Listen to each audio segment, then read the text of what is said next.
You know that quiet moment when you open your banking app, half expecting bad news, and instead of feeling that familiar tightness in your chest, you actually feel calm. Not excitement, not euphoria, just calm.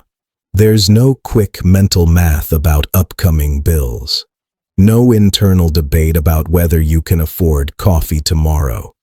No subtle panic about how long you can stretch what's left until the next paycheck hits. That emotional shift, that move from anxiety to stability, happens at a very specific number, and contrary to what most people believe, it's not $1 million, and it's not even 6 figures. It's $20,000. I'm Ethan. And on this channel, we talk about how wealth actually works beneath the surface. Not the flashy version, not the motivational quotes, but the real mechanics that quietly separate people who build financial momentum from those who feel stuck for decades. And $20,000 is one of those invisible thresholds that almost nobody talks about, yet it completely changes the way money behaves in your life. Most people imagine wealth building as a slow, steady climb. Save a little, invest a little, repeat for 40 years, and eventually you're fine. But that's not how it feels when you're in it. In reality, financial progress happens in stages, and between those stages are barriers that feel almost psychological. Below $20,000, money feels fragile. Every unexpected expense threatens your stability. Your car makes a strange noise, and your mind jumps straight to disaster. Your boss schedules a meeting, and you feel nervous, not because you did something wrong, but because you can't afford uncertainty. When savings are low, your brain operates in survival mode. Decisions become reactive. You prioritize safety over opportunity. You take jobs because you need them, not because they move you forward. You stay quiet when you deserve a raise because rocking the boat feels dangerous. Scarcity doesn't just affect your bank account, it affects your identity. But once you cross that $20,000 mark, something subtle but powerful happens. It's not dramatic. There's no fireworks. The world doesn't suddenly treat you differently. What changes is internal. Your nervous system relaxes. The background stress that's been humming quietly for years gets quieter. Instead of asking, "How do I survive this month?" you start asking, "How do I improve this year?" That breathing room creates space for strategic thinking, and strategy is where wealth begins. The irony is that $20,000 isn't a life-changing sum in terms of lifestyle. It won't buy you luxury. It won't make you financially independent. But it creates insulation. And insulation creates clarity. There's also a mathematical shift that begins at this level. Let's say you've been saving consistently and investing wisely, earning a reasonable long-term return. Getting to your first $20,000 probably felt slow.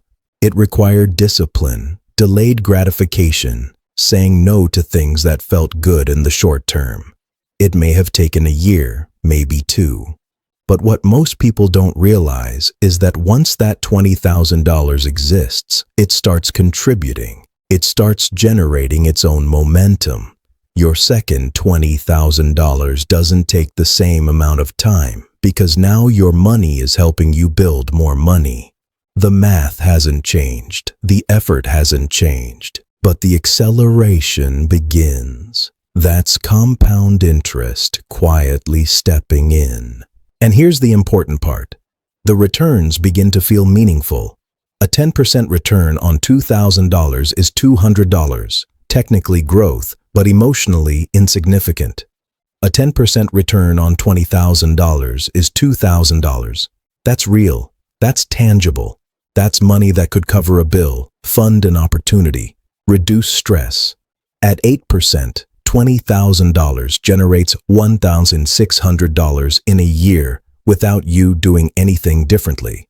That's the moment you start to understand that money can work independently of your time. It's the first glimpse of leverage. But perhaps the most powerful shift isn't in your portfolio. It's in your identity.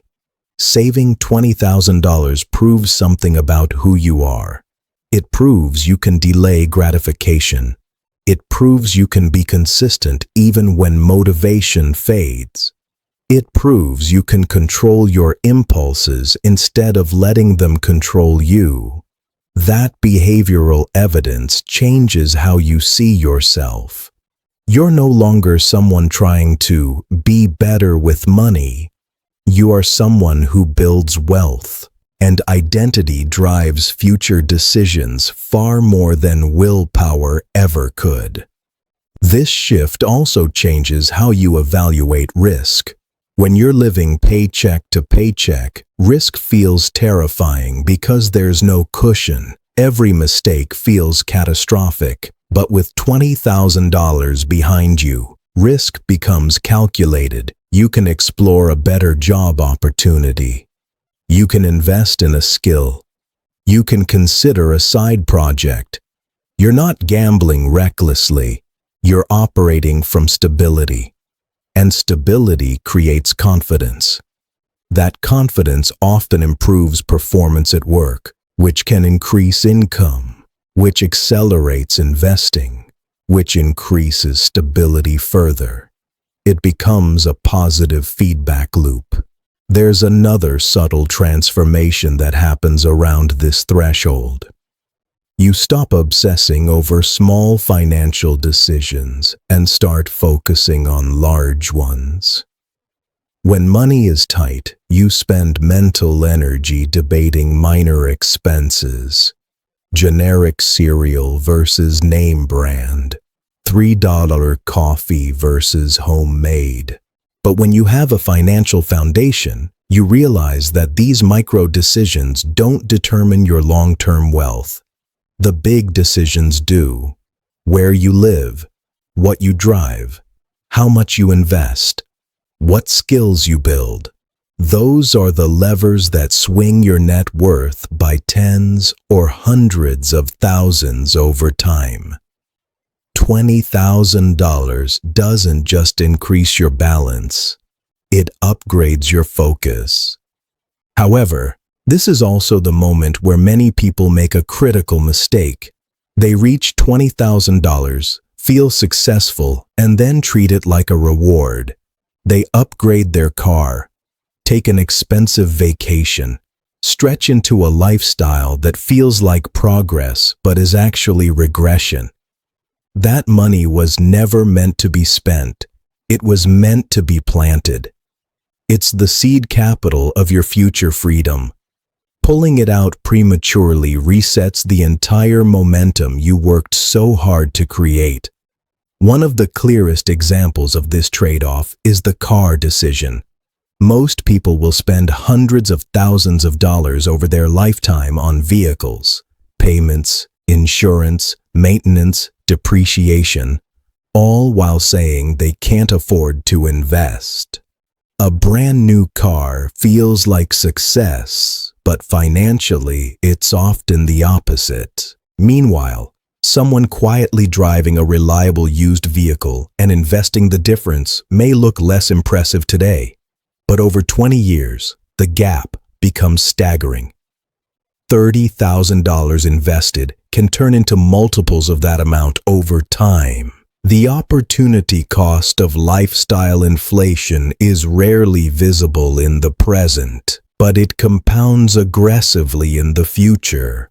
Ultimately, $20,000 isn't about the number itself. It's about the shift from fragile to stable, from reactive to strategic, from surviving to building. It's the point where gravity begins to work with you instead of against you. It's the moment when you realize wealth isn't about hitting $1 million overnight. It's about reaching the first plateau that changes how you think, how you decide, and how you move through the world.